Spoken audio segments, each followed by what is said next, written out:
Olha, estamos começando o 6º episódio do E aí Colim e tradicionalmente é assim, eu sempre abro com uma crônica, alguma coisa nesse sentido, mas hoje eu não posso fazer isso.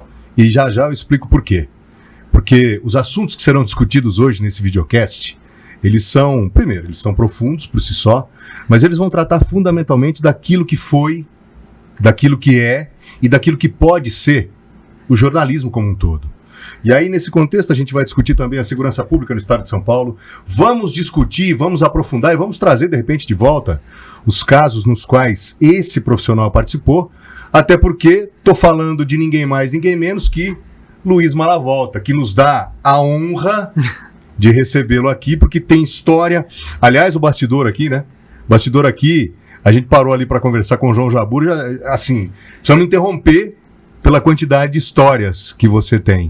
Seja muito bem-vindo, obrigado. Obrigado. É uma honra e a você eu não tenho nenhum pudor em lhe dizer que lhe chamo de mestre. Porque sabe tudo e mais um pouco. Muita responsabilidade. Na verdade, jornalista é um contador de história. Eu acho que ao longo do tempo se perdeu essa prática de contar história. Será? É isso mesmo? Você vê assim? Sim. Eu acho que sim. Porque toda reportagem, né, tratando como reportagem, não como matéria, que é uma coisa só vou te posicionar um pouco mais perto do microfone. Aí. Okay.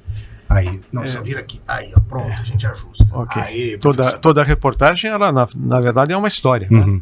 E as grandes histórias mudaram a história da civilização, a história de um país, né? Foram contadas por alguém. Foram contadas e o jornalismo sempre foi protagonista de muitas mudanças que aconteceram, né? Professor Luiz Malavolta completou, né? 67 anos. 67. Quantos anos de profissão? Comecei em 72, no Jornal da Cidade de Bauru. Já são 52 anos. E tudo começou aqui. Detalhe, hein? Trabalhamos juntos em São Paulo, na Record, e ele tem os prêmios que você recebeu. Só para a gente ter uma ideia do que representa o professor Malavolta. Ele vai contar essas histórias, mas no Jornal da Cidade, no Jornal O Globo do Rio de Janeiro, na Globo, inclusive pioneiro em inúmeras situações, e ele tem um prêmio importante para cada ano de carreira que ele tem. Tamanha a competência de alguém que é do bastidor.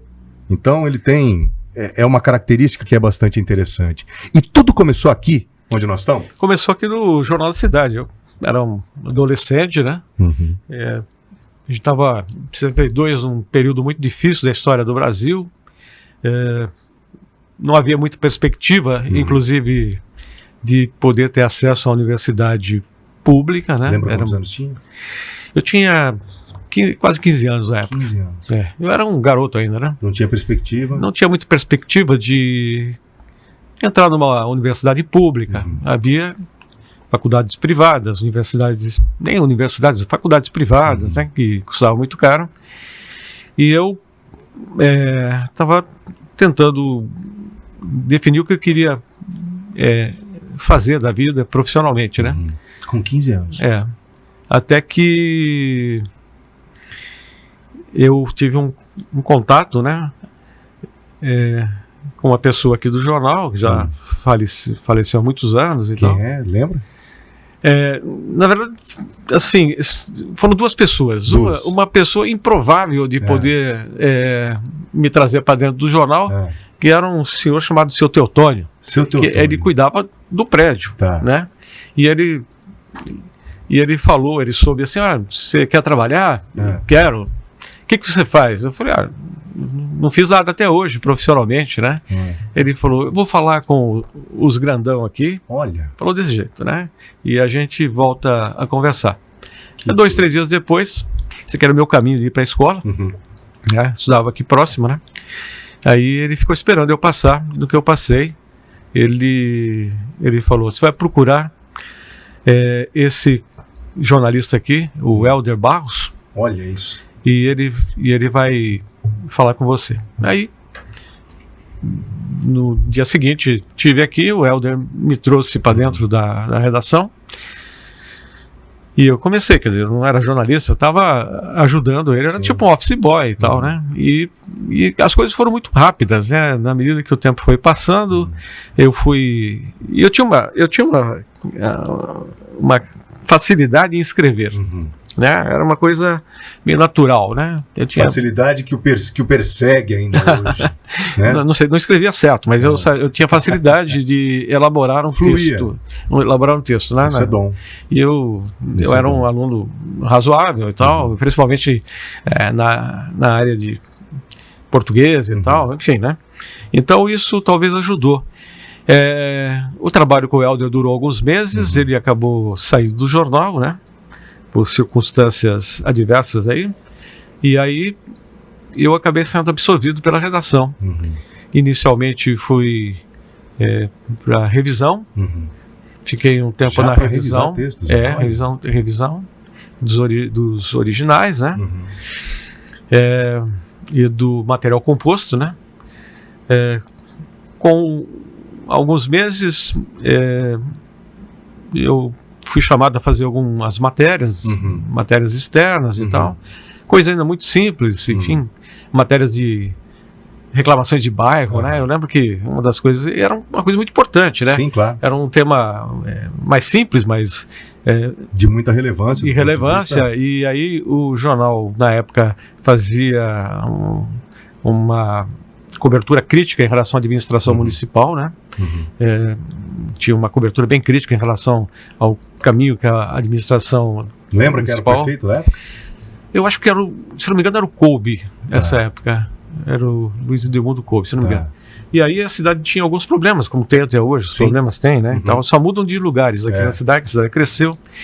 E aí eu comecei a ouvir moradores e tal. Isso foi um aprendizado, né? Aí vinha para a redação, escrevi um texto, submeti o texto a um outro jornalista, que era o chefe de redação, que era o Valzinho.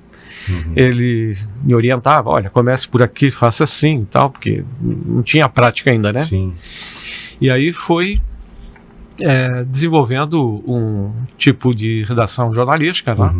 Comecei a observar os jornais, assim, aqui na redação a gente recebia o Estadão, Folha, o Globo não, mas Jornal do Brasil vinha para cá, né? O Globo não vinha para cá. E aí eu comecei, a ver como é que se escrevia uma reportagem, como é que escrevia um texto. É bem empírico mesmo. Enfim, e aí você começa a desenvolver. Depois eu entrei na faculdade, obviamente que as coisas... adquire a técnica. Né? Entrei na faculdade por causa do jornalismo, porque eu comecei a ter um salário e podia pagar um curso, né? Para poder estudar. E no fim fiz 3 faculdades ao longo da minha vida. 3 faculdades. Jornalismo primeira, publicidade e depois direito. E direito. Com pós-graduação ainda. Com pós-graduação. E direito constitucional. Olha, vou dizer uma coisa. Mas eu sempre fui jornalista, né? Nunca me considerei outra coisa a não ser jornalista. As primeiras matérias eram assim, então. Você lembra da primeira? Não, né? Difícil lembrar. Mas provavelmente seja alguma coisa de bairro. Século, né? Era coisa de bairro. Tinha uma sessão, se eu não estou enganado, chamava Essa Cidade é Sua. Era uma coisa assim. E aí tinha... Se procurar no arquivo do jornal, provavelmente vai achar. Né? Tinha tipo um selo que vinha com destaque na página. Isso era muito legal. E para você ter uma ideia, alguns anos depois, o Tobias Ferreira, que era o dono da Jovem Auriverde, ele veio aqui no jornal falar comigo. E quis me levar para lá, para fazer exatamente algo parecido lá na rádio. Na rádio. Que era fazer cobertura de rua. Eles tinham comprado equipamento Motorola externo. Rádio, né? Rádio externo. Era um rádio externo, né? Hoje que eu cheguei a pegar esse Motorola. Hoje nem usa mais isso, né? Não tem. Mas era muito... Bom, pelo menos quando eu peguei esse Motorola, você tinha que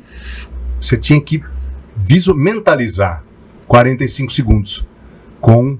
Porque ele desativava. O botão apertado, porque senão ele desativava. Então, a cada 45 segundos, você tinha que soltar e apertar de novo. Porque se deixasse, interrompia a transmissão. Era assim também? Era assim. Nossa. Eu peguei isso, mano. Você acredita? Eu me lembro que, no começo, eu saía num carro lá para fazer esse tipo de matéria. Com o tempo, a gente foi até alterando. Depois teve um quadro dentro da rádio lá. Era um programa... Mas você foi para lá? Fui, trabalhei na Auriverde... Trabalhei na Auriverde acho que uns 3 anos. Mas não nos dois? Trabalhava? Trabalhava aqui e lá? Nossa. Eu fazia lá de manhã,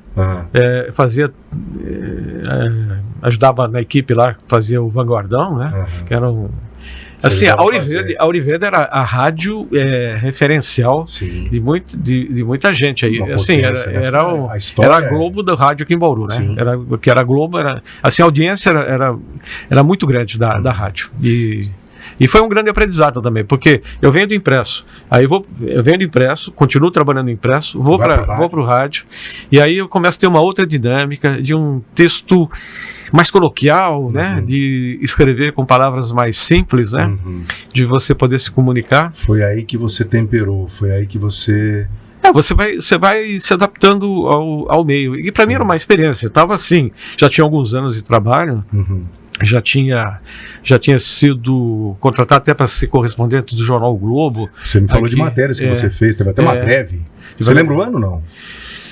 Problema acho que foi 75, 76, uma coisa assim. Teve a greve que acabou extinguindo a Santa Casa de Bauru. Aí depois e o provedor da época era um jornalista, daqueles jornalistas que faziam textos brigando com aquilo que ele não concordava, que era o Paulino Rafael.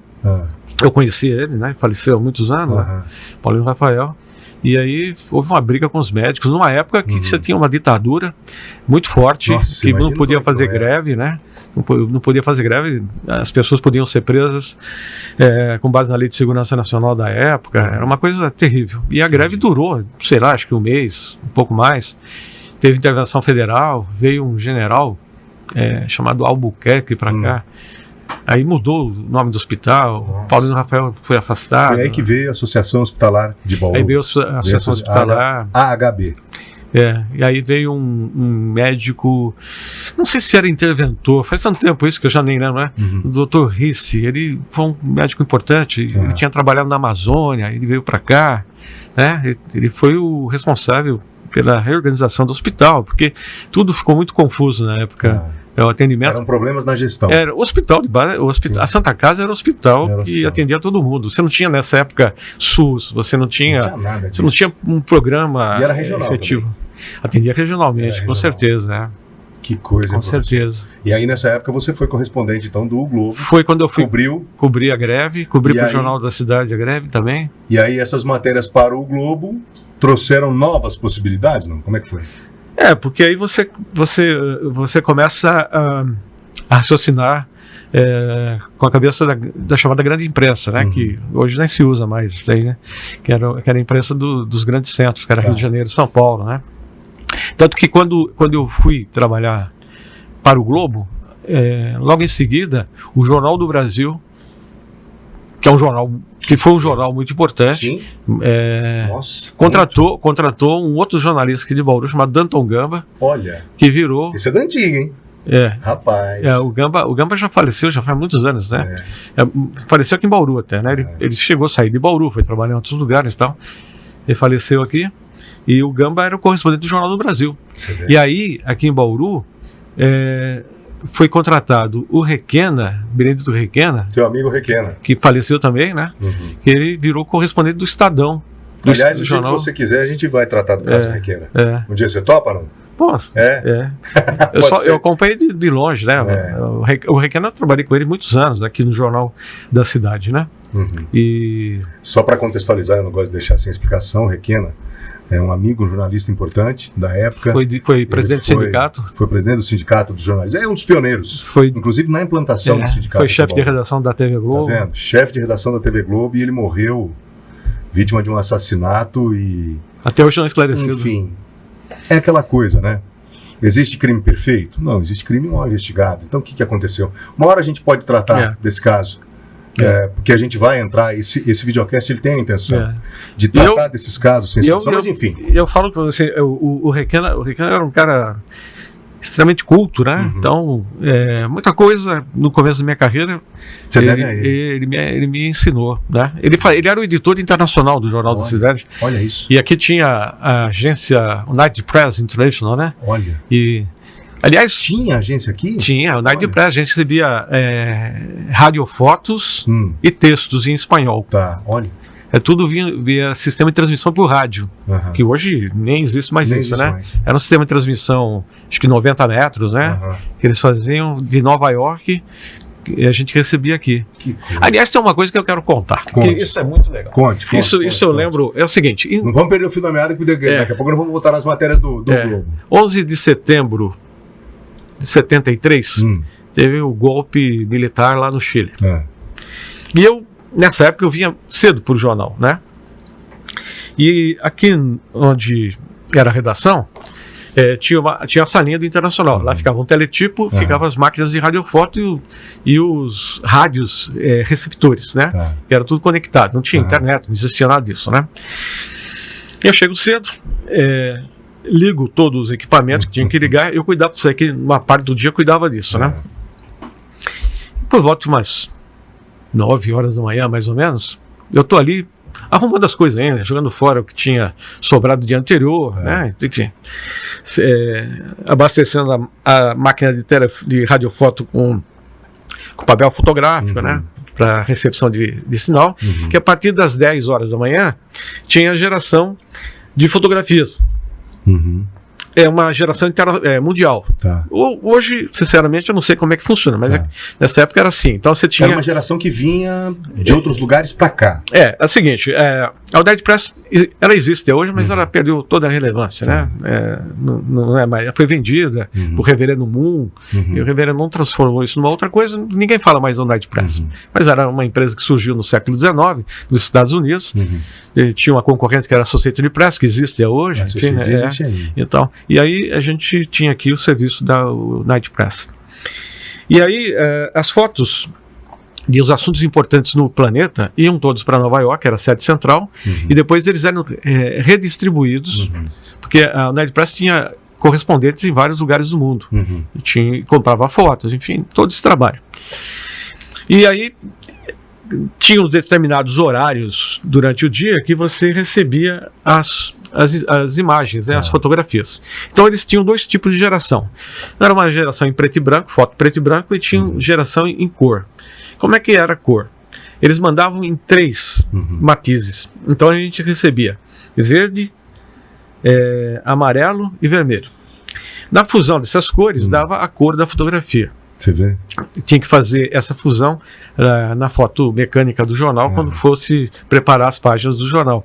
Se você fotografava os 3 matizes, que na nossa visão era preto e branco, mas com tonalidades diferentes, mas que a máquina registrava com aquela cor que dava cor. Tá? Então, por volta de umas 9 horas da manhã, eu estou ali arrumando as coisas e de repente escuto o teletipo, que é uma máquina de escrever elétrica, né? Até um motor e tal. Hoje é objeto de museu, né? Museu. Ela começa a fazer um barulho, como se alguém estivesse alertando. E aí começa a tocar um sino. Eu vou pro país. A tecnologia era ousada, era sofisticada para ela. Era um negócio, era por impulso telegráfico, não é? Uma coisa assim, tá? Eu olho aquilo lá e começa a bater um sininho, pim, tá. E urgente, mas várias vezes, aí roda o papel, que era o rolo de papel, roda, e aí eu fiquei olhando aquilo, falei, aconteceu uma coisa muito grave, né? Aí começa assim, Santiago do Chile. Nossa. Aí põe a data, não sei o quê. Golpe militar. Em castelhano, vinha em castelhano? Vinha ainda. Golpe militar nesse momento em Santiago para depor o Salvador Allende. Falei, caramba! Aí já mandaram na sequência geração extraordinária de radiofoto. Tá. Aí eu já vinha imagem? Já tinha imagem. Já tava assim. Cara, a primeira foto, aí o que eu fiz? Eu fui até o Valzinho, que era o chefe de redação, e fui ao Nilson, que era o... Nilson Costa, que era o diretor. Finado Nilson Costa. Isso. E avisei eles, tá tendo golpe militar no Chile. Eu falei, acabei de receber lá. Caramba, isso em 73 e a gente em plena ditadura. Eu era um garoto, né? Eu era muito novinho nessa época, né? E aí, mas assim, a gente tinha uma outra visão de mundo, né? Mais articulado, né, e tal, né? E aí, voltei, aí já estava chegando mais coisa. Aí... Novas imagens, inclusive? Não, tinha uma geração que era por volta de 10 horas, eu acho, mas assim, eles avisam que vai ter uma emissão de fotos do Chile para deixar os equipamentos preparados para recepção. Olha isso. E eu já fiquei atento lá, e a primeira foto que eu recebi é uma foto que é muito famosa. Se você entrar na internet, você vai achar ela. Aparece o Palácio de la Moneda, em Santiago do Chile, que é o Palácio do Governo, até hoje. Né? No fundo, se não me engano, tem fumaça de ataque, que tinha tido ataque ali, né? Alguma coisa estava queimando. E na porta do palácio está o Salvador Allende de capacete militar, uma metralhadora na mão. Nossa, querendo resistir. E com os principais assessores também armados ali. E alguns minutos depois, o Salvador Allende aparece morto. Nossa. Até hoje, há uma grande discussão. Salvador Allende se matou ou foi executado? Essa discussão ainda existe. Oficialmente se divulgou e se mantém como certo que ele se suicidou. Mas a primeira foto, cara, eu nunca esqueci dessa foto. A primeira foto era o Salvador Allende resistindo na frente do Palácio de la Moneda. Isso está publicado em todo lugar. Acho que deve. Eu tô dando um Google aqui. Essa alguma coisa nesse. É uma outra. É uma sequência fotográfica, tá? Né? É a sequência. É uma sequência disso aqui. Mas ele aparece em primeiro plano. Consegue mostrar? Consegue. Então, você sabe que o Douglas é um monstro nisso, né? Então essa foi a primeira foto. Cara, essa foto foi uma coisa. Essa foto foi uma coisa que marcou assim a minha visão dos acontecimentos, né, do que era a América Latina. Para você ter uma ideia, dessa época eu estava no colegial, né? E como é que foi a redação, Mala? Não, assim, a redação tinha pouca gente nessa época, né? Então não houve assim Não, de manhã só tinha eu, só estava eu, o Valzinho e o Nilson. Assim, da redação mesmo, né? O Leonardo, que era do esporte, chegava mais... Léo de Brito. Chegava mais à tarde, né? O Requena chegava mais tarde. E a gente... o mundo era muito diferente. Mas isso... eu sempre lembro desse fato, né? Porque eu assisti via teletipo e fotografia. Você ficou a par do que estava acontecendo. Cara, eu vi o que estava acontecendo lá. E depois você começa a ver o desdobramento daquilo, o pessoal preso, milhares de pessoas presas, chegadas para o Estado Nacional. Muita gente foi executada lá. Muita gente foi Caramba, você era um adolescente e já pega uma bucha dessa no internacional. O Douglas vai dar uma melhorada na resolução, né, Douglas? Ele está aqui, ele está com a metralhadora na mão. Esse aqui. Esse é o Salvador Allende. E esse aqui? Eu não sei quem são essas outras pessoas, mas eram assessores direto dele, né? Consegue dar uma melhorada, Douglas? Douglas vai tentar dar uma melhorada. Tem fotos boas na internet. Tem. Essa daí tá de baixa resolução. Tá de baixa resolução, enfim. Essa aqui é a porta de entrada. Se você for pro Chile hoje, você... Continua assim? Esse local é exatamente igual. Entendi. Aí você teve uma ditadura cruel, né? Que matou... Toda ditadura é cruel, mas essa daí matou mais de 30 mil pessoas, né? E é uma causa não resolvida. Como no Brasil não foi resolvida, né? Porque o Pinochet, ele conseguiu amarrar de tal forma que todo mundo acabou não punido lá. E não houve punição? Não houve punição. É mais ou menos o que aconteceu aqui, Malo? Tem alguma diferença? Não, não tem? A diferença é que... Douglas, eu acho que essa está melhor. Essa segunda está melhor, só para contextualizar. A diferença é que o Pinochet, ele saiu matando todo mundo. Entendi. E aqui eles mataram menos, mas mataram, né? Mataram muitas pessoas. Muita gente. O caso muita gente desaparecida até hoje. O caso do filme que está concorrendo ao Oscar é um caso real, né? A mulher do deputado lá, do Rubens Paiva. Eunice Paiva, eu conheci pessoalmente. Fiz várias entrevistas com ela em São Paulo, né? Estava ainda na discussão. Ela estava querendo o atestado de óbito. Ela não estava conseguindo. Você teve anistia em 78, 79, você teve anistia. E ela não tinha, porque o crime é um crime continuado, né? Você não tem corpo. O Estado não admitia que tinha matado, né? E os anos 80 ela estava lutando por isso. Ela tinha se formado em direito, virou advogada e tal. Tinha apoio de várias instituições de defesa de direitos humanos, né? E ela consegue o registro? Conseguiu. O filme, inclusive... Mas depois de muita batalha, né? Foi muito. Assim, eles amarraram de tal forma que anistiou os criminosos que eram a serviço do Estado. Que coisa. A guerrilha foi uma coisa mais restrita, mas eles mataram gente que não tinha nada a ver com... Não era nem oposição a nada. Às vezes, agora aqui, ó, o Pinochet está com a metralhadora aqui, tá vendo? Que coisa. Essa foi a primeira foto. Mas esse é o Allende, não? Desculpe, é o Allende, Salvador Allende. Eu confundi. O Pinochet era assassino. E esses aqui são os... Esse era da equipe, Dá pra encher aqui no fundo você vê militares. Aí no fundo, porque o Allende, ele foi traído por um ministro dele, que era o Pinochet, entendeu? Foi traído. Houve um episódio... eu vou falar de forma mais genérica. Sim, tá? Claro. O Chile é grande produtor de minério. E havia um interesse americano no Chile. E um grupo de empresas americanas patrocinaram o golpe militar no Chile. O que eles fizeram? Se você... tem um filme... A história é sempre a mesma? É muito parecido. Porque assim... eles fazem um lockout, desabastece a população de alimentos, fazem uma greve de caminhoneiros, isso lembra alguma coisa, né? Sim. Fazem uma greve de caminhoneiros, eles criam uma situação de confronto da sociedade civil contra o governo. A classe média quer derrubar o governo que era socialista, porque diz que socialista vai tornar isso aqui uma ditadura, enfim... Aliás, tem um filme no Netflix muito bom que fala exatamente como é que foram os dias que antecederam o golpe. Entendi. E como a classe média patrocinou os movimentos que eram movimentos paredistas. Saíam na rua batendo panela, gritando contra a mesma história. É a mesma história sempre. E aí eles derrubaram.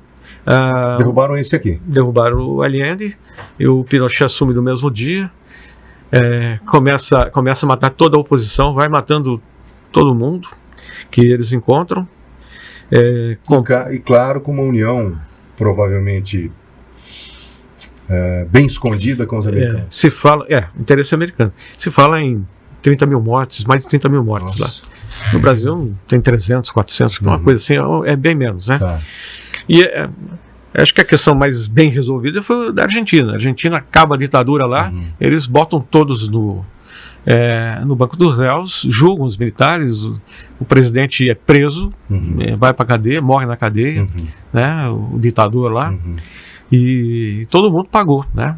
Eu tive em Buenos Aires e fui conhecer o local lá que era da execução dos presos políticos, que era a Escola de Mecânica Naval da Marinha. Eles eram executados lá dentro. Dentro de uma oficina mecânica. Eles mandavam. Meu Deus.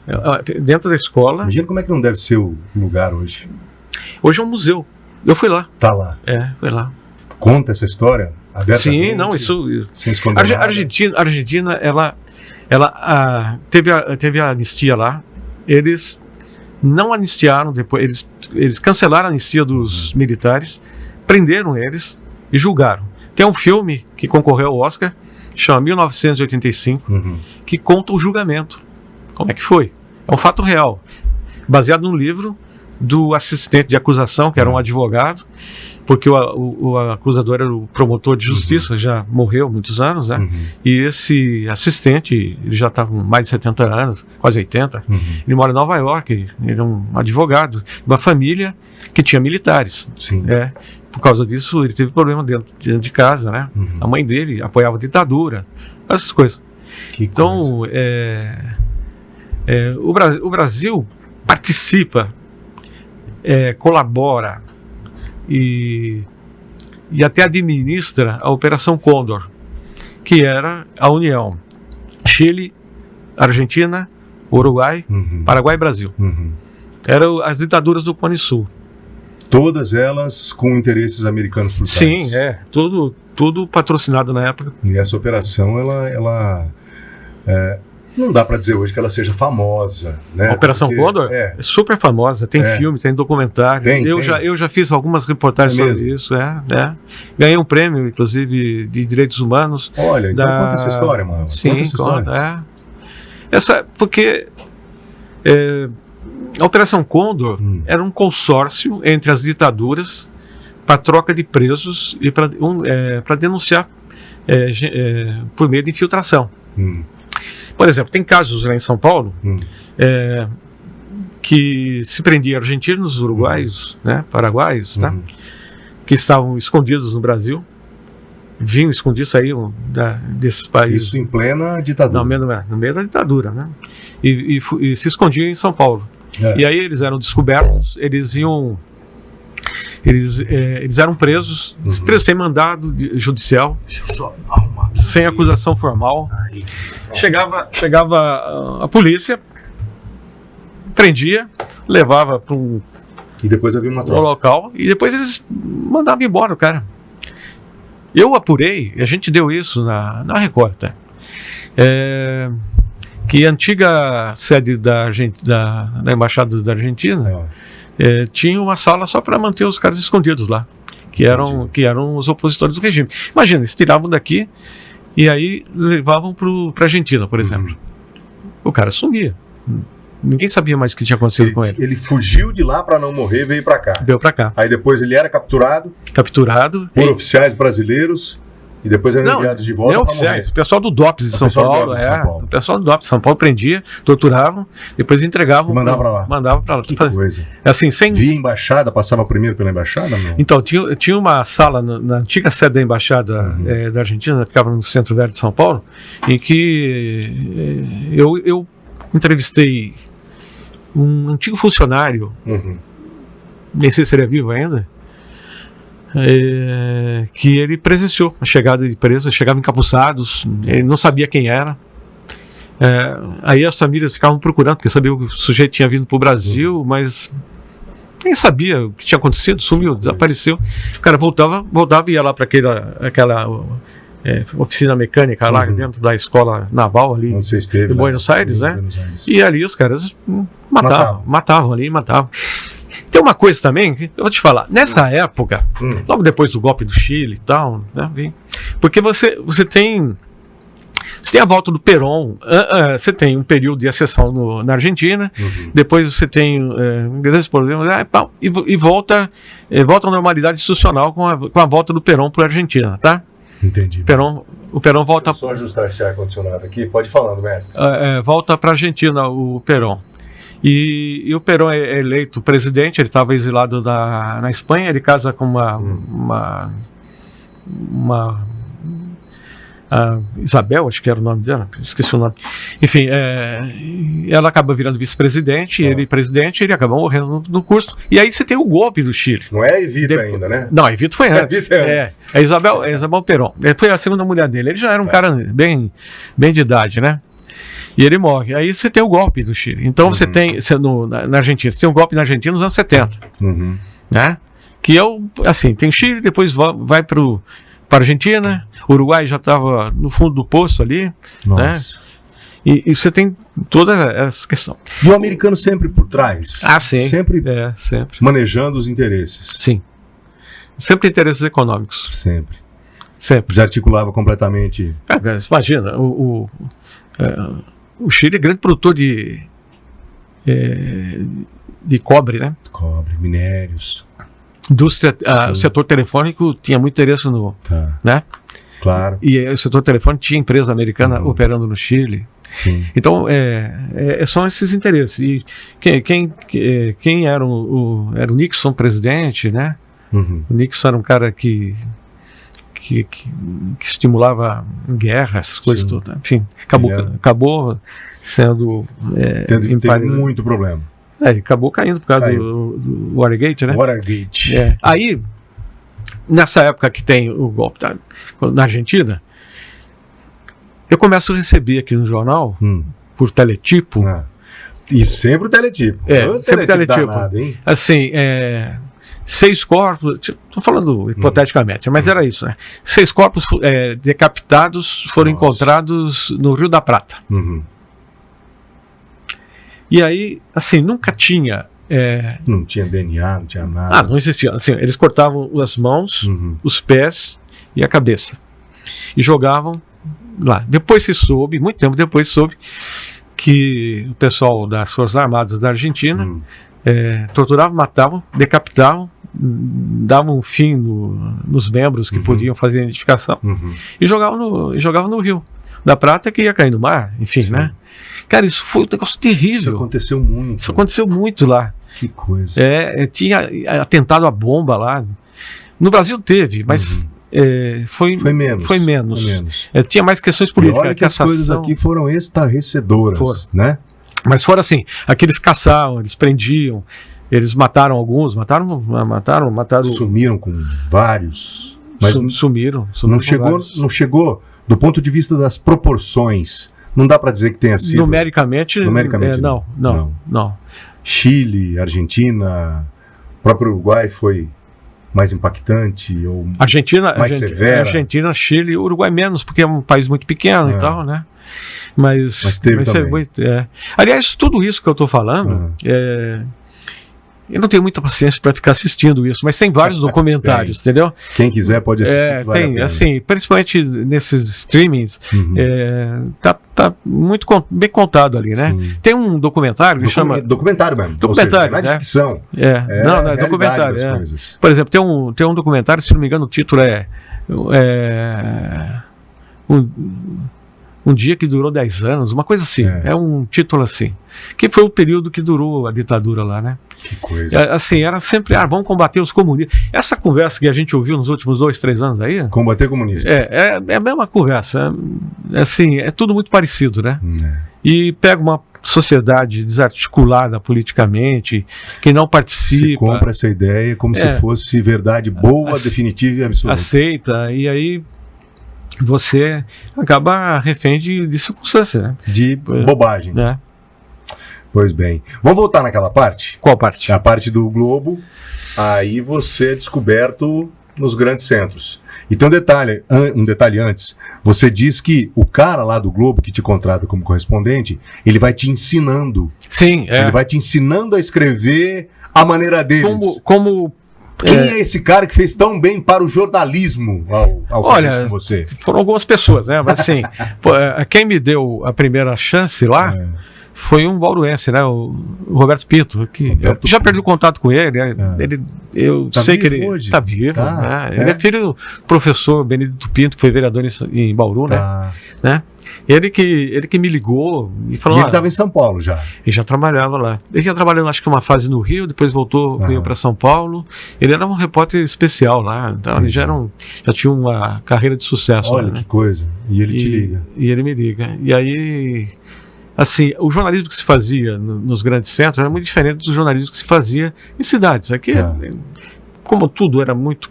todo mundo é conhecido de todo mundo, tinha uma outra linguagem, era uma coisa mais comunitária, né? Então, agora, a hora que você chega lá... A hora que você vai cobrir o grande assunto... distanciamento? Não, eu acho que... Não é exatamente isso. Não é isso, não. Não é nem provincianismo, não. Na verdade... é que a vida era muito diferente do que é hoje, né? Bauru era uma cidade de 100 e poucos mil habitantes, né? Mas ali você já observa que era diferente escrever aqui e escrever lá. Ele me falou o seguinte, olha, não queremos nariz de cera, que os jornais faziam muito, famigerado, já de nariz de cera. Você tem que começar com a informação. Aí você bota em 3 linhas... Isso virou regra depois, né? Você começar sempre com o lead. E aí ele foi me orientando, porque eu era muito jovem ainda, estava muito recente. Isso foi um aprendizado muito bom. E com o tempo fui adaptando essa forma, mas sem perder aquela preocupação de dar mais informação possível, maior quantidade de informação possível. Respeitando aquela regrinha, né? Começava com... Contextualizar a informação. Sim. Contextualizar, usar palavras que as pessoas usam cotidianamente, não empobrecer o texto, mas usar as palavras que são usadas usualmente. Se você começa a usar palavras que não são do uso cotidiano, as pessoas não entendem. Muita gente não consegue entender uma reportagem. Começa assim, num livro... A reportagem já não é legal. Você vai num livro de engenharia, de direito, de medicina, você tem os jargões muito técnicos, muito técnicos, específicos. Assim, quem está estudando isso, quem está operando nessas atividades, sabe do que está sendo falado. Mas se você vai falar para um público, porque um jornal, ele é generalista, ele vai cobrir, ele tem tudo, ele tem esporte, tem economia, tem cidades, tem editorial, né? Enfim. É o impresso, é na TV, é hoje no mundo digital, segue. Aí você tem os jornais que são especializados. Por exemplo, hoje nós temos o Valor Econômico, que é o jornal de economia do país, né? Já teve a Gazeta Mercantil, que não existe mais. Então você está falando para um público mais seleto, que é um público que é economista, operador, empresário, bolsa, tal, etc. Que você não precisa ser tão didático. Mas quando você vai escrever para o público em geral, você tem que tem que ficar inteligível. Né? Você tem que traduzir aquilo para as pessoas, né? E quando você vai trabalhar em televisão ou em rádio, você tem que ser muito mais ainda porque não volta a página. Muito, porque senão fica uma coisa muito difícil de compreensão, né? Às vezes eu vejo especialistas comentando na televisão, tem que fazer um stop, às vezes, para um pouquinho aqui, vamos explicar o que ele está falando, né? Porque às vezes as pessoas não entendem. Eu trabalhei na Folha de São Paulo 5 anos, né? Eu fui editor, fui repórter lá e tal. E nesse curso de 5 anos que eu trabalhei lá, que foi dos anos 90, né? Teve um projeto muito interessante que chamava Projeto Didatismo da Folha. E eu lembro que o Otávio Frias Filho, né? Faleceu, que era o diretor de redação.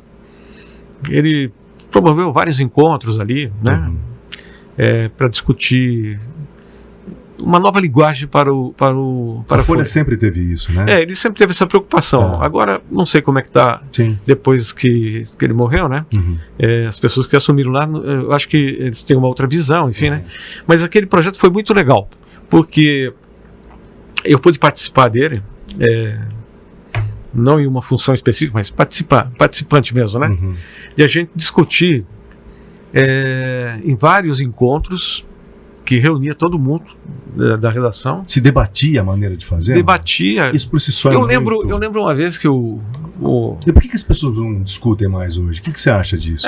Eu acho que é o seguinte, né? Tá me preocupando, viu, Mala? Nós somos uma fase de transição, né? Na verdade, hoje qualquer coisa vira jornalismo, né? Assim, tem muita coisa sendo publicada como se fosse jornalismo, mas não é jornalismo.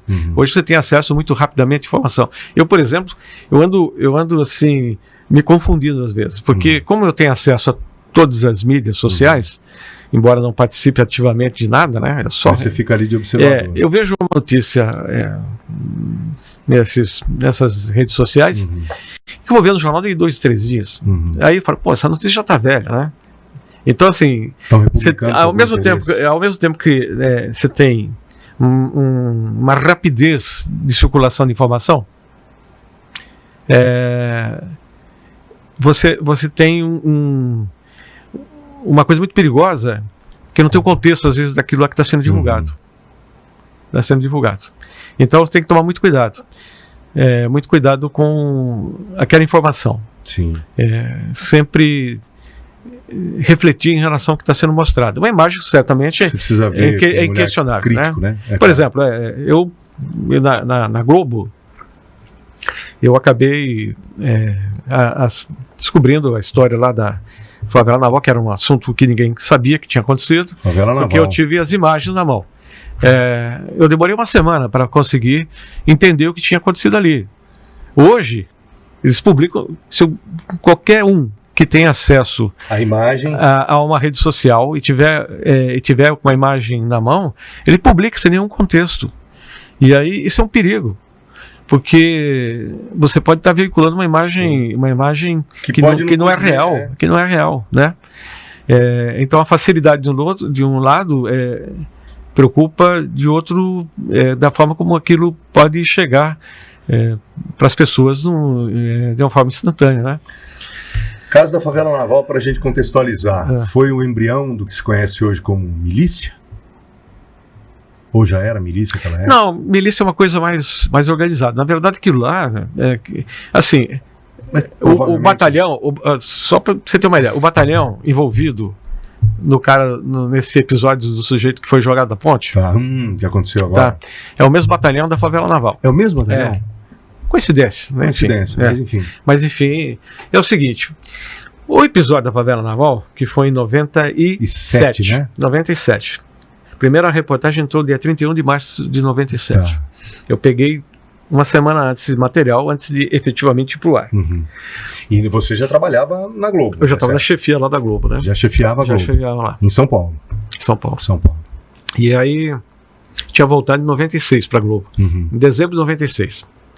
Dezembro de 96. Fiquei 10 anos fora da Globo e depois voltei. No 10º ano voltei. E nesse período de 10 anos você passou por onde? Passei para a Folha, vim montar uma TV aqui que hoje é Record. Já não vamos chegar lá.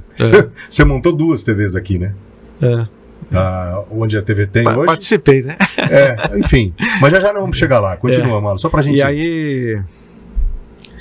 E aí a gente teve um episódio da Favela Naval, que o governador era o Mário Covas, né? O Mário Covas, em vez de ficar...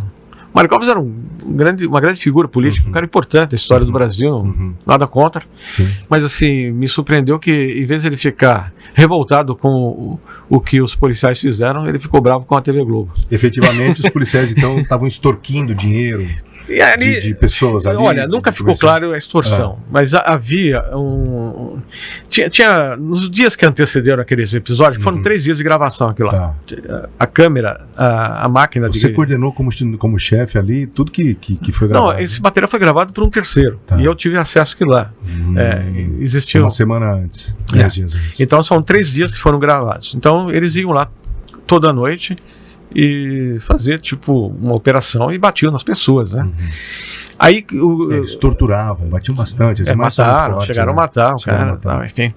E a partir desse episódio a gente começa a ver que a polícia começa a ficar preocupada com a situação, enfim, eles trocam o comandante do batalhão que tinha recém sido empossado lá, enfim, você vem num período em que não tem contínuas denúncias graves, tem episódios isolados e tal. O que deixou de acontecer nos últimos tempos, que tem havido denúncias uma atrás da outra, né? Enfim, voltou ao velho sistema. E a matéria, da forma com que foi ao ar, ela revelou tudo isso, né? Ela jogou luz para cima disso. Isso foi foi a maior audiência do Jornal Nacional. Nossa. Quando a gente veiculou isso. A gente começou a dar as primeiras chamadas. Você lembra quem que foi o repórter? Não? Falaram, né? Não. Foi o Marcelo Rezende. Marcelo Rezende primeiro. Ele fez a matéria da fita, ele fez a matéria das imagens, e o Valmir Salário fez a matéria identificando quem eram as pessoas vítimas naquelas imagens. Foram duas matérias na mesma edição, foi metade do Jornal Nacional. Entendi. A gente deu, assim, entrou a matéria com o Marcelo Rezende. Marcelo Rezende entra ao vivo do local lá onde aconteceu. Entrou ao vivo. E aí entra a matéria do Valmir Salário. Na matéria do Valmir Salário, com as pessoas que aparecem na imagem. Quem era o cara que morreu, que levou um tiro na nuca, que foi disparado pelo sujeito que a gente colocou o nome lá, de Rambo, porque a gente não tinha o nome. O Marcelo perguntou para mim, como é que chama esse cara? Eu falei, eu não sei. E você não descobre? Cara, não tem como ligar para a polícia militar para perguntar. O nome da vítima. Eu falei, se a gente fizer isso, eles ficam sabendo que nós temos a imagem e a gente não consegue fazer mais isso, né? E aí eu falei para ele, o cara parece o Rambo. Aí o Marcelo bota o nome de Rambo. Botou o nome de Rambo. É muito engraçado, né, cara? Porque, assim, o Marcelo não teve dúvida, né? Botou o nome, né? E virou capa da Veja, com o Rambo também. Até hoje ele fala assim, por que botaram esse nome em mim, né? Então, é muito maluco isso, né? Pois é. E aí, depois da matéria do Valmir Salário e tal, aí você tinha várias outras matérias que a gente fez. Todas repercutindo.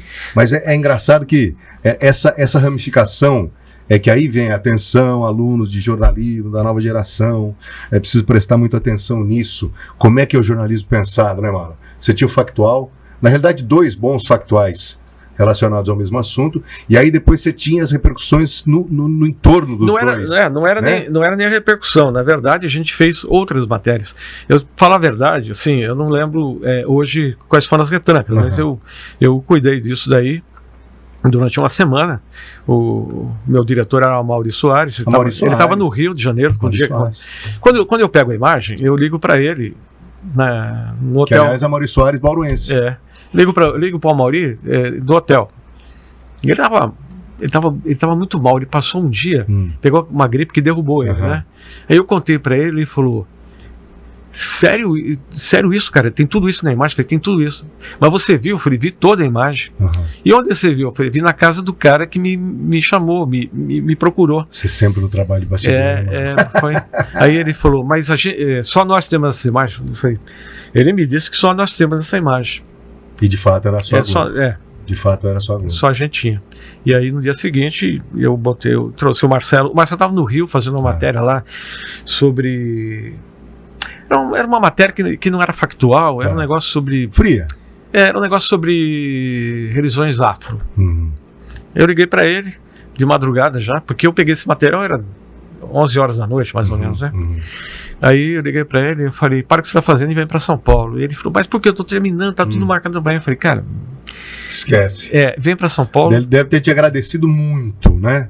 Mas é assim, o jornalismo se faz assim. Se faz dessa maneira. Aí ele chegou 8, 9 da manhã no dia seguinte, eu tava já esperando ele, eu falei: ó, vai lá entrevistar uma pessoa que não era quem entregou a fita e você vai receber no local um pacote com as fitas originais, porque a gente só tinha visto a cópia. E aí o cara mandou, né? Com muito cuidado, essa operação teve muito cuidado. Quando deu 5 da tarde, entra as primeiras chamadas do Jornal Nacional. Nossa. Com as imagens dos caras batendo nos civis lá, né? Os PMs. Aí me liga a chefe de comunicação do Palácio dos Bandeirantes, querendo saber que coisa, o que vocês estão mostrando aí, que a gente não está sabendo e tal. Eu falei: a gente quer ouvir o governador, claro que ele não falou, né? Que era o Mário Covas, né? Era o Covas. E ele não... Que era um grande político, era democrata e tal, né? Mas ele teve uma trajetória muito importante para o país, né? Foi constituinte, né? Então. E ele acabou não se manifestando. Não, ele falou nem depois... Nem pouco secretário. Quem que era o secretário na época, lembra? Secretário... não lembro. Não lembro. Era um promotor de justiça, secretário de segurança. Com certeza era um promotor. Puxa, eu não lembro mesmo. Faz tanto tempo que aconteceu isso. Tudo bem. Mas foi assim, foi objeto de muita discussão, né? Eu acho que hoje pouca gente se lembra desse episódio da favela naval, né? O tema foi explorado durante quanto tempo? Meses. Professor? Foi meses. A gente ganhou vários prêmios com essa matéria, né? Foi um dos que você foram muitos, Foi muito importante, né? Eu acho que foi algum tempo antes talvez não saísse isso em canal nenhum. Mas vocês tiveram foi a coragem de fazer e fizeram. Não, coragem não, assim, eu acho que... eu coloco como coragem, mano, eu coloco. Eu acho que algum tempo antes... Né, eu vou te falar por quê. É o seguinte, em 1980, eu já estou na Globo, né? Em 80, e eu vou... eu faço parte de uma equipe que vai cobrir a greve dos metalúrgicos no ABC. São Bernardo, né? São Bernardo do Campo. E aí, nesse dia, estava eu, Tramontina, as equipes eram imensas, tinham 5 pessoas cada equipe, né? Hoje não tem isso. Hoje não tem mais, hoje 2 e olha lá. E aí a gente foi para Vila Euclides. Estava tendo uma assembleia. Lula, da assembleia, todo o pessoal do sindicato, aquela greve que tinha parado a ABC, indústria automobilística e tal. E o estádio lotado de gente, estádio de Vila Euclides, né? E eu estou fazendo uma coisa de um lado, o Tramontina fazendo do outro e tal, não sei o que, pá. O Tramontina vai gravar o que a gente chama de passagem. Né? Que é quando o repórter aparece. Assinatura do repórter, Esse dia foi um dia para não esquecer, porque foi uma coisa assim. Eu gravava as coisas, eu gravava só entrevista, né? Quem ia fechar a reportagem pro jornal era o Tramontina, né? Era o Tramontina. Eu estava há poucos meses na televisão, tinha chegado alguns meses antes, né? E o Tramontina grava uma passagem em que ele fala o número das pessoas que estariam no ginásio, lá no estádio. E os metalúrgicos ficaram revoltados, cara. Cercaram ele. Foi uma coisa assim, a gente acharam que ele estava minimizando que tinha mais. Não, você tem que colocar que tem 500 mil pessoas. Olha aí e tal. Isso acontece até hoje. Entendeu? Foi um negócio assim, a gente. Tanto que a gente foi sair de lá. Eles cercaram o carro. E assim, foi uma conversa. Eu sei bem que é. Sabe como é que é isso, né? Sim. Você perde o controle de tudo, né? Sim, completamente. E a gente conseguiu sair. Aí a gente volta, eu volto pra Globo, lá na Praça Marechal. E aí tá toda a chefia do jornalismo. Eu chego primeiro que o Tramontina. Aí o Eurico Andrade, que era o diretor era o chefe de redação, ele veio subindo a escada, ele fala, vem comigo. Aí eu vou pra uma salinha, tava ele, acho que o Voire Guimarães. Ele com certeza foi ele que me chamou, né? Os editores do Jornal Nacional e tal. Tô falando 1980, né? Aí ele fala assim, o que vocês têm aí? Eu falei, a gente tem isso, aconteceu isso lá. Contei tudo pra ele. O Tramontina não tinha chegado. Não tinha chegado. Ele falou, o Tramontina tá vindo? Eu falei, tá vindo. Mas tá tudo bem com ele? Eu falei, não, tá tudo bem. Só teve esse episódio lá. Eu era um apoio ali. Não era o cara que tava fazendo a reportagem, fazendo entrevista. Mas o material era ele por ele. Ele fazendo outras e eu fazendo, porque é gigantesco o local, né? Então, o negócio ali não dá para fazer com uma equipe só, né? Aí ele fala assim, o seguinte, vamos chamar Brasília e Rio de Janeiro, aquela caixa de sapato, né? É um rádio de intercomunicação, né? Que viva a voz, né? Ele chamou. Aí eu lembro que o Eurico disse aí, olha, a gente tem todo o material, nós vamos já separar o material, mas eu tenho aqui umas instruções do comando militar. A ordem é não dar mais do que 40 segundos, tirar o som ambiente e não colocar entrevista. Caramba. E não mostrar o Lula. Ou seja, caiu a matéria. Não. Ia virar o quê? Uma nota coberta? Uma notinha, 40 segundos. Uma notinha de 40 segundos. 40 segundos. Caramba.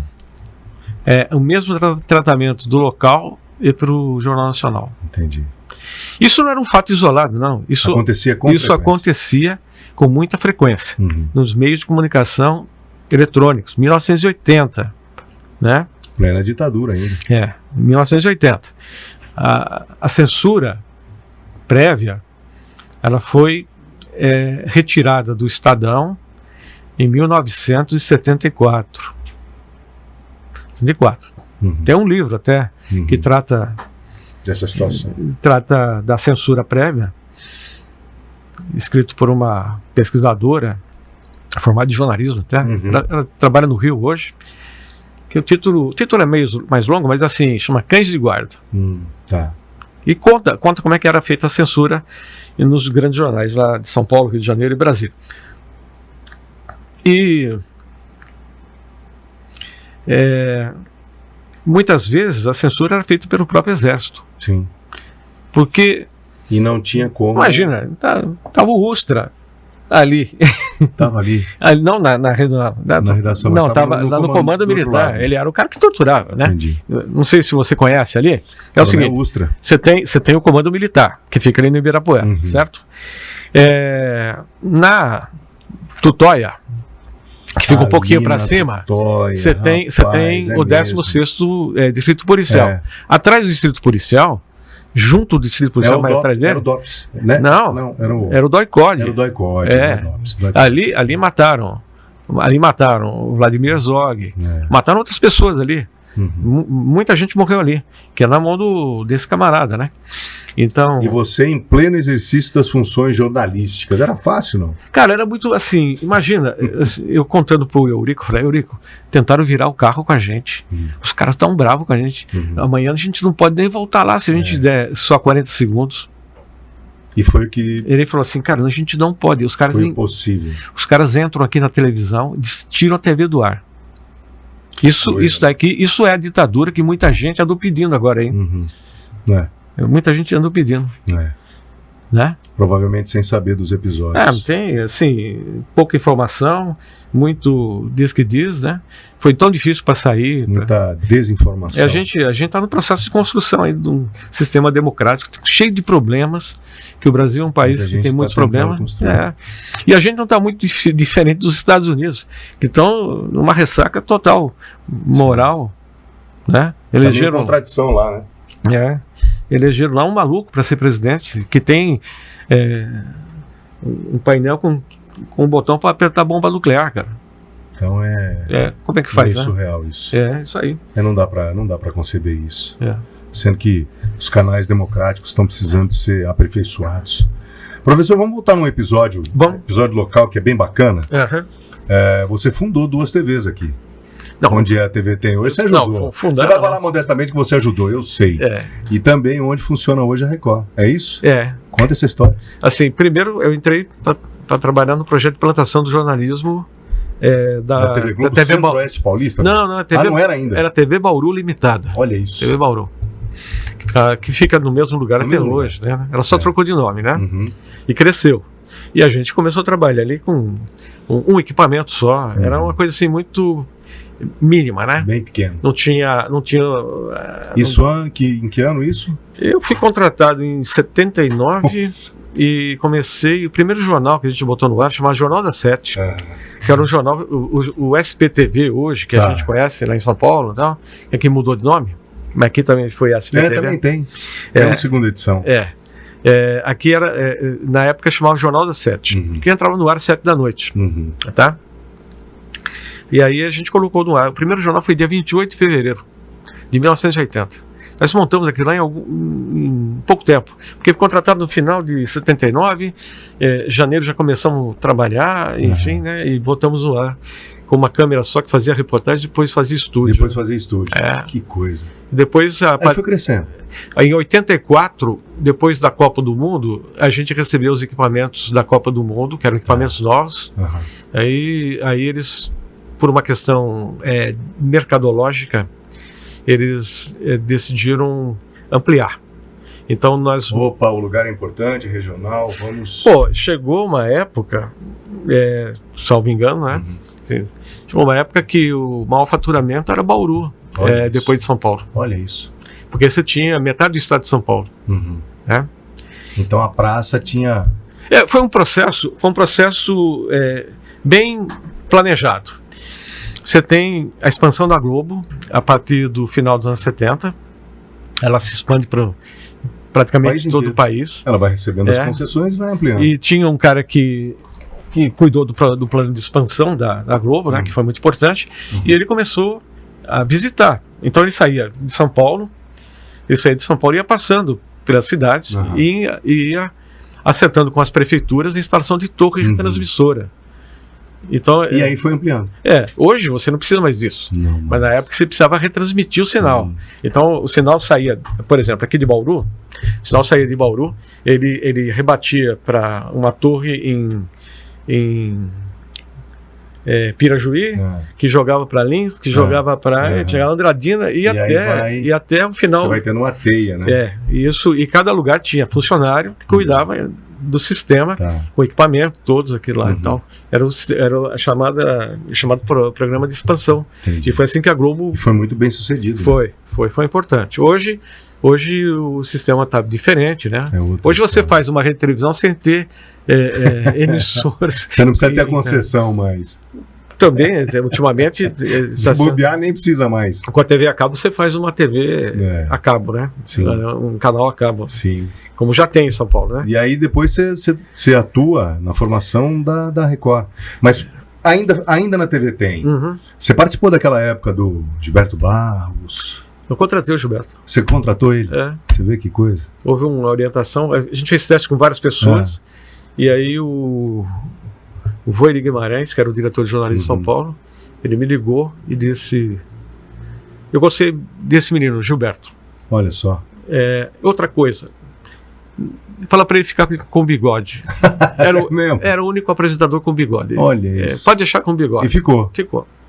Que coisa, né, mano? Aí ele ficou. Eu fui embora depois de um tempo. Depois da expansão, acabei indo embora. Fui para outros cantos, né? Sim. Participei do projeto da TV Noroeste, ali em Rio Preto. Mas eu fui estruturar a sucursal de Araçatuba. Aí eu fui para São Paulo. Prudente, não? Prudente, não. Prudente, não. Aí depois você vai para a capital. Eu voltei fui definitivamente para São Paulo. Aí teve quando tinha aquela FR TV, é isso? Era isso, né? FR, acho que era. Que foi vendida, o Kleber Santos era um dos donos. Grande Kleber Santos. E transmitia a Manchete. Que a Manchete tinha desistido. Mas ainda antes do Kleber, né? Porque quando o Kleber vem... Não, aí a gente coloca... O Kleber me liga, e fala assim... Eu estava na Folha, né? Ele fala assim, cara... Eu comprei junto com sócios aí, comprei um canal de televisão em Bauru. Me ajuda a implantar? Você não quer ir lá trabalhar comigo? Eu falei, vamos. Eu falei, vamos. Nem perguntei quanto que ia me pagar, nada. Aí vim, cheguei lá, tinha um terreno vazio. Tinha nada lá. Tinha nada, só tinha uma torre ali. Uma torre que retransmitia, né?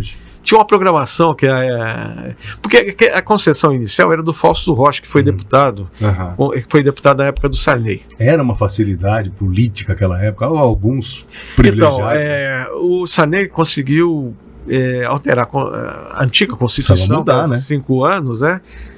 Para que ele tivesse mais um ano de mandato. Então ele fez um acordo e distribuiu concessões, né? São as emendas parlamentares de hoje. Mais ou menos. Mais ou menos. E aí o Fausto Rocha, que foi um deputado que votou pela ampliação do mandato do Sarney. E aí? E ele pegou uma emissora, acho que em Ribeirão, Campinas e aqui em Bauru. E aqui em Bauru. Uma delas era essa, então, que retransmitia a Manchete. Retransmitia a Manchete. Mano, como é que é começar do zero? Duro, hein? Não é não, assim... Você... Só tinha um terreno e uma antena? Mas eles tinham uma construtora lá que era associada, fizeram um prédio em um mês. Olha, então foi rápido, porque tinha uma construtora associada. Hoje existe muito daquele prédio ainda. O prédio é praticamente... assim, a gente discutiu como Aliás, foi muito bem feito, inclusive. Nós discutimos como é que seria o prédio, né? Onde seria o estúdio. Aliás, o estúdio era muito grande, eu não sei como é que está hoje. Continua bem grandão. E aí... Porque eu tinha uma ideia, nessa época, que acabou não dando certo, porque eu acabei indo embora, né? Eu voltei para a Folha, né? Depois que eu botei no ar, fiquei um tempo e caí fora. A ideia era fazer um jornal com auditório. Olha, essa era a minha ideia. Completamente disruptivo. Olha, um noticiário com auditório. Com auditório. Mala do céu.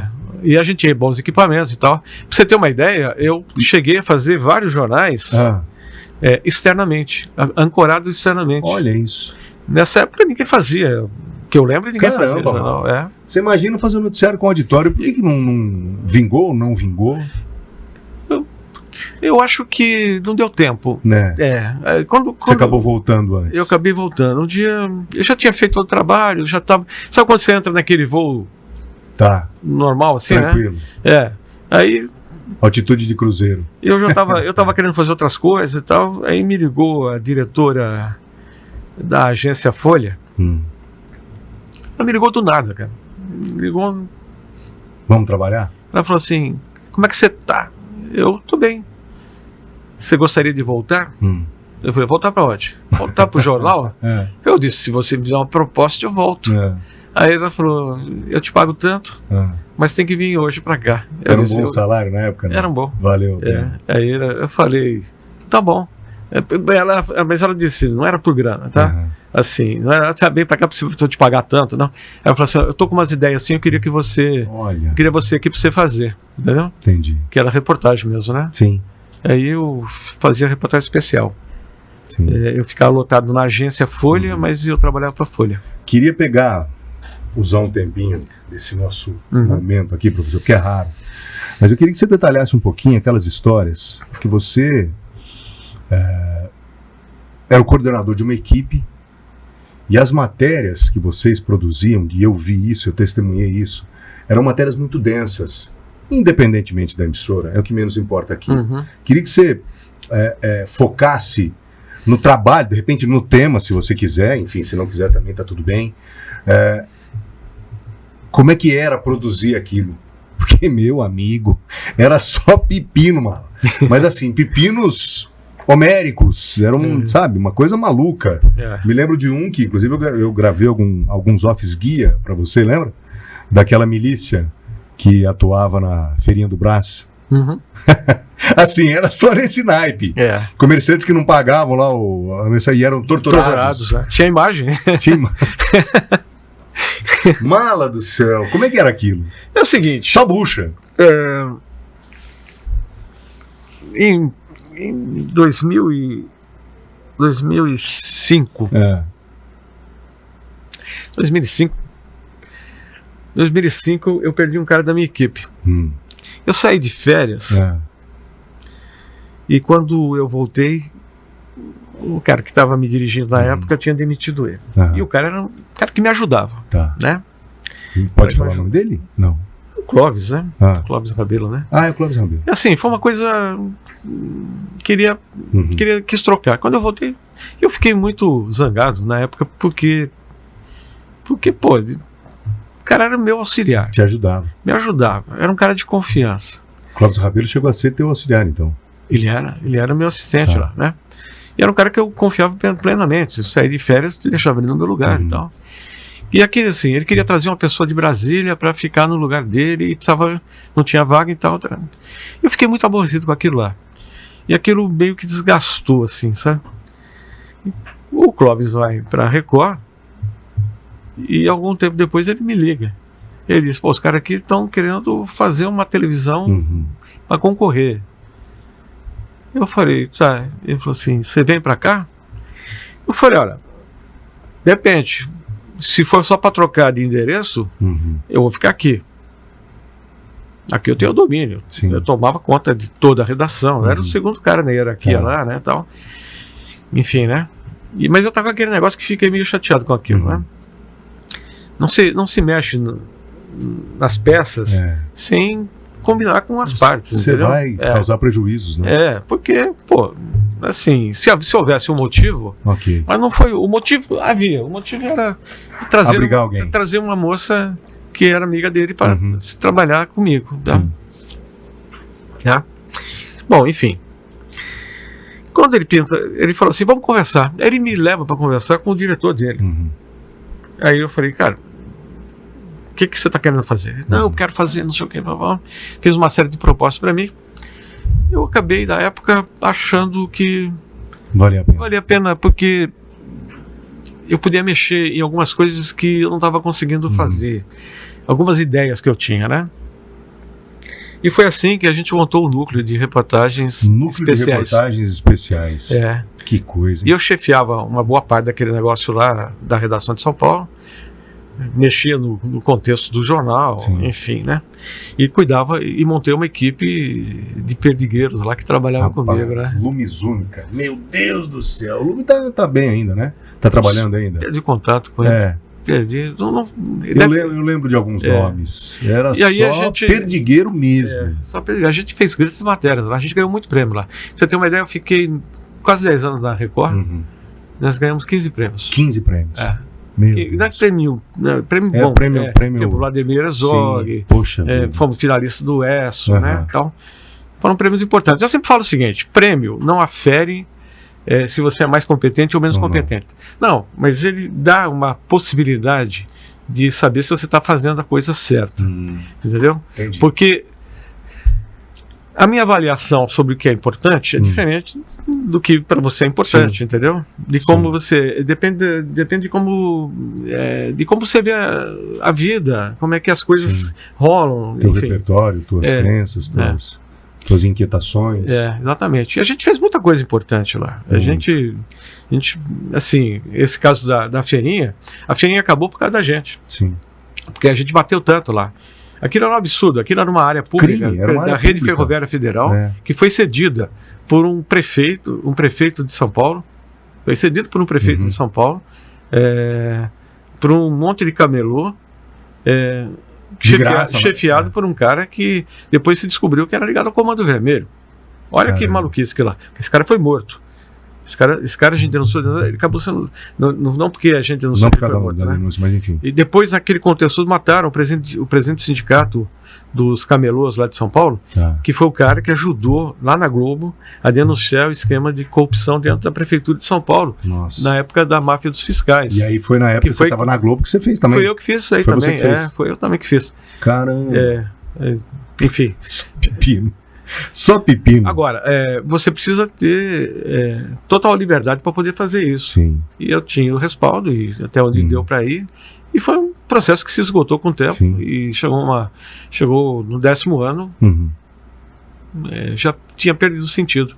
E agora acabou tudo lá também, porque eles extinguiram o departamento. Né? Depois que saí, ficaram algumas pessoas e foram se revezando, enfim. Foram para outros setores. O cara que estava chefiando lá era o Gustavo Costa. Gustavo Costa. Gustavo Peito de Pombo. Era o Peito de Pombo, que ele fazia musculação, né? Trabalhamos juntos. Ele começou comigo lá. Trabalhamos juntos. Isso, ele começou comigo. Agora ele acabou de ser... semana passada foi saiu de demitido, porque extinguiram o departamento. Então, assim, o que está acontecendo com o jornalismo? Ele é um processo de mutação contínua, né? Se você pegar o arquivo do Jornal da Cidade, você vai ver a evolução da cidade, a evolução de como se escrevia. O jornalismo evoluiu junto. Vai evoluindo. Tem muita coisa errada? Tem. Tem coisas melhorando? Tem coisa que se melhorou e tal. Eu tenho um amigo que era dono do jornal Jaú, né? Comércio do Jaú.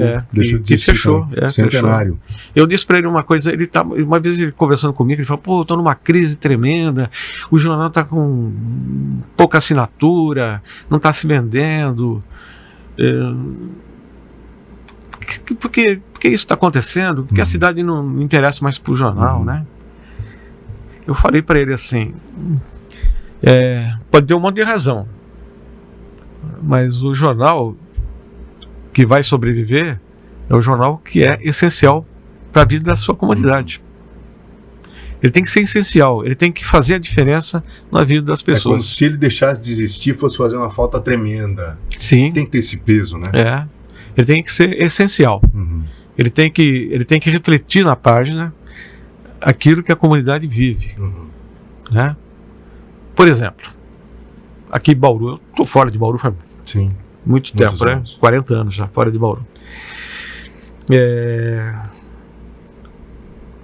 O papel da imprensa discutir soluções para essas enchentes das Nações Unidas. Essas enchentes das Nações Unidas, elas existem desde quando as Nações Unidas foi construída. Nunca deixaram de existir. Nunca. Né? Por quê? Existe, eu não sou engenheiro, mas o engenheiro pode falar com capacidade técnica. Você constrói uma avenida em cima de um córrego, Córrego das Flores, se não me engano. Das Flores. Você impermeabiliza o solo. Você canaliza o córrego. E você constrói uma cidade em torno da avenida. Não vai dar bom. Toda a água que vai cair, ela vai para algum lugar. Ela vai correr. Vai buscar o ponto mais baixo. Então, assim, a tubulação de água pluvial não é capaz. Estou falando, não sou técnico, tá? Estou falando. Mas são problemas que a gente a gente conhece do dia a dia. Assim, como resolver? Tem que fazer um piscinão, tem que mudar. Provavelmente você concorde comigo. Esse é o papel da imprensa. O que a gente tem visto é que assim, Bauru hoje é uma cidade que ela não cuida, ela não trata de 94% do esgoto que produz. E aí tentou se vincular uma coisa a outra. Na estação de tratamento de esgoto, que trataria, caso pronta, 100% do esgoto, né, aqui da cidade. E aí tentou-se como contrapartida, e é único e tão somente esse o termo, como contrapartida, resolver as enchentes nas Nações Unidas, ou nas Nações Unidas, melhor dizendo. Só que a modelagem não está correta, não houve discussão. Há uma iniciativa? Há uma iniciativa. Não houve ao longo do tempo? Não houve. Mas será que essa iniciativa ela vai ser adequada? Como é que isso vai impactar a população? Não houve discussões nesse sentido. Então, esse é um papel. Então é isso que nós estamos batendo. Esse é o papel da imprensa. Eu acho que, assim, por exemplo, no jornal impresso, o jornal colocar esse tema em discussão, ouvir as pessoas, cabeça pensante da cidade, Sim. gente que conhece. Aqui tem um sindicato de engenheiros, tem um monte de engenheiro Poxa, importante Senag, e tal. faculdades, etc. Tem a faculdade de engenharia, que é Então, uma das poxa principais faculdades do país. Está aqui, ó. Tá aí, aqui na Unesp. Deve ter pesquisa ali, não sei. Eu estou fora de Bauru há muito tempo. Mas Então, alguém deve ter... quando você coloca em discussão esse tipo de coisa, você torna relevante o assunto. O debate. E o teu papel. O debate, porque só discute aquilo que está em pauta. Sim. Se você não discute as coisas, assim, agora, por exemplo, não tem nada a ver com o que a gente está falando aqui. Assim, o ministro Flávio Dino, ele colocou em discussão a questão das emendas. a questão das Teve emendas. coragem. Não, e é um assunto que, se for no boteco, estão falando do boteco. Sim. As pessoas podem até não entender direito o que está acontecendo, mas elas estão discutindo. E elas vão começar a compreender que o Congresso está legislando em causa própria. Há muito E tempo. de forma em desrespeito ao artigo 37 da Constituição do país. Entendi. Essa questão, né? Então, que não é culpa do governo que está aí, ou, enfim, né? Mas porque se você não bota em discussão essas coisas, Vai continuar correndo. E porque existem outras coisas, por exemplo, se não resolve essa questão da enchente aqui, a coisa vai continuar, o custo disso vai sempre existir. Vai machucar gente, é um dinheiro, vai matar pessoas. Vai ter, isso aí e tal, porque agora com essa questão da mudança climática, que está já presente, né? Ela vai alagar. E outra coisa, o solo de Bauru é um solo de arenito que vira Vossoroca. É o arenito Bauru. Arenito Bauru. Sim. A cidade é conhecida como capital da Terra Branca. Capital da Terra Branca. A Terra Branca estava ali nas Nações Unidas. Sim. Eu conheci lá quando era um matagal, né? Então, assim, a imprensa tem que ter a dimensão da sua importância para a comunidade. E precisa fazer. Assim, é muito fácil fazer jornal nacional. É muito fácil fazer Globo Repórter. Difícil é fazer jornal local. Difícil é você cobrir a comunidade onde você vive. Porque você está mais perto. Você quer ver? Será que esse é o princípio? A proximidade? Não é isso não. É difícil de você fazer porque você mexe com coisas, às vezes, que são espinhosas na cidade, né? Sim. E não pode ter interesses difusos ali. Tem que ter a noção da importância. E a gente vive num momento em que os interesses difusos aos quais você se referiu, eles são muito potentes. Eles dificultam muito a vida. Agora, tem que começar a discutir. Sim. Se não for no jornal A, vai no jornal B.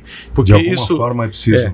Porque se a imprensa não reagir diante dos fatos, assim, o leitor, o rádio ouvinte, ele vai mudar de canal. Poxa vida, subiu minha conta d'água e eu não entendi por quê. Agora, uma coisa, eu trabalhei em rádio aqui em Bauru, né? Eu não sei onde tem radiojornalismo hoje, com profundidade, assim, para discutir mesmo a questão da cidade. Em São Paulo, você tem lá 2 grandes jornais, Estado e Folha. Eles não têm cobertura local. Existem matérias esporádicas. Locais. É tudo muito misturado. E se eu fosse editor do jornal, eu colocaria a melhor equipe de repórter para fazer o local. O bairro. Fazer o local. Tá. Fazer o local. Você vê, tá morrendo gente essa semana. Tá morrendo gente essa semana em São Paulo por causa dessas coisas de temporal e tal. Né? Bota a sua melhor equipe ali. Assim, Câmara Municipal, tá? Para eleger o presidente da Câmara. Quem que vão eleger? Sim. Quem é essa pessoa? Essas coisas tem que Como é que estão as articulações? Precisa estar muito bem contado, entendeu? Sim. Quando eu estava lá na Globo, eu tinha como princípio de cobrir essas reuniões de Câmara de final do ano, que é quando decide orçamento e se joga muita coisa ali, muita banana, muita casca de banana. Muita jabuticaba. Ou jabuticaba. E aí foi numa dessas coberturas que pintou na véspera do recesso parlamentar um projeto de lei de iniciativa do Executivo de então prefeita Marta Suplicy, criando o imposto do lixo. Foi você que estava nessa? Não, estava na Globo. Então, você estava na Globo, mas aí você só que piscou ali. Eu já tinha como tradição da minha atividade lá como chefe da equipe, né, de jornalismo, cobrir as discussões em relação a orçamento, as votações de final do ano, porque é ali que a coisa acontece. Sim. O que aconteceu? Foi já de madrugada, que o projeto da prefeita criando a taxa do lixo foi aprovado. Na madrugada. Na madrugada. Aí eu estava com a equipe lá. Eu botei a equipe entrava na hora, entrava uma equipe, ficava 7 horas ali, aí eu trocava a equipe por outra equipe e ia trocando. Eu, como tinha equipe 24 horas, eu tinha a possibilidade de fazer isso. Eu chego no dia seguinte para trabalhar, eu pego o relatório de reportagem, está lá, aprovar a taxa de lixo. Olhei, os jornais não trouxeram nada. Não tinha nada nos jornais. A gente tinha conexão com a Rádio CBN, né, porque era Globo, né, tal. Na Rádio CBN não tinha absolutamente nada. Aí fui lá, assisti a fita, vi a passagem do repórter, falei com o editor do SPTV, já estava assim, escala de plantão de Natal. Escala de plantão de Natal. Aí eu falei para o editor do jornal, eu falei, você está dando esse negócio da taxa do lixo? Ah, vou dar uma nota. Eu falei, não, cara, esse negócio é importante. Esse negócio é importante, eu tenho matéria aqui. Ah, mas ninguém deu. Eu falei, por isso mesmo, a gente vai dar primeiro. Caramba, mano. Nós vamos dar isso primeiro. Pô, mas eu já bloqueei o jornal. Eu falei, cara, tem 2 horas para você fechar o jornal. Vamos botar essa matéria no jornal. Vamos fazer um esforcinho, né? Mas tem matéria fechada? Eu falei, eu acho que tem. O repórter deixou o relatório, tá aqui pronto. Vamos lá ver. Aí peguei o editor, fui lá, sentei com ele, assistimos, tinha tudo. Passagem, off. Tinha off gravado? Tudo gravado. As entrevistas, tudo. Então, bota na ilha. Botou, editou o material, a gente deu. Eu peguei uma equipe, logo de manhã, eu falei com o menino que trabalhava no chefe de reportagem comigo, eu falei com ele assim, velho, vê se tem agenda da prefeita hoje. Aí a prefeita tinha uma série... Era a Marta. Ela tinha uma série de encontros, reuniões, assim, era coisa assim, tipo, cumprimentar pro Natal, aquela coisa, né? Não tinha nada importante. Aí tinha assim, começava tipo 9 da manhã e até... Ou seja, era fácil encontrá-la. Assim, onde a gente fosse, pegava ela. Peguei uma repórter. Peguei uma repórter chamada Flávia Freire. Flávia Freire, poxa vida. Que já nem trabalha mais, está morando na Europa, né? Eu falei para Flávia, você vai acompanhar, você vai atrás da prefeita, ela vai estar nesse lugar daqui a pouco, você vai lá. E você vai ter que perguntar isso. Eu quero que você fale para ela assim, prefeita, por que você tal? Dei toda a brifada para ela. Ela foi. Eu falei, se esse material não chegar para o SP primeira edição, ele vai para o SP segunda edição. Mas eu vou estar com o material. Eu falei para ela assim, independentemente do que rolar, você me passa o conteúdo que ela falou. Porque eu vou dar uma nota aqui, mas tenta mandar a fita para mim com agilidade, com alguma coisa que você tiver, o que você tiver. E continua. Era a época do motoqueiro ainda, não? Era do motoqueiro, né? Peguei muito isso. Aí, cara... O motoqueiro seguia aqui. Daí uma hora e pouco, ela me liga, né? Ela fala assim, olha, eu não tô conseguindo. Já levei até uns empurrões aqui da segurança. Eu já perguntei para a prefeita, ela me ignora. Aí eu falei, caramba... Tem alguma coisa aí, porque ela não quer falar, né? E aquele negócio era impopular mesmo. Sim. E aquilo carimbou nela, né? Pegou nela. Bom, enfim. Ela estava assim, tipo, me tira daqui, porque eu tô sendo hostilizada pela segurança da prefeita. Eu falei, tá, mas fica por enquanto. Ela tá indo para uma escola, não sei aonde. Eu falei, vai atrás dela. Vai atrás e continua perguntando. Ninguém vai bater em você, né? Então. Aí ela tem que ter um pouco de coragem. Aí ela continuou.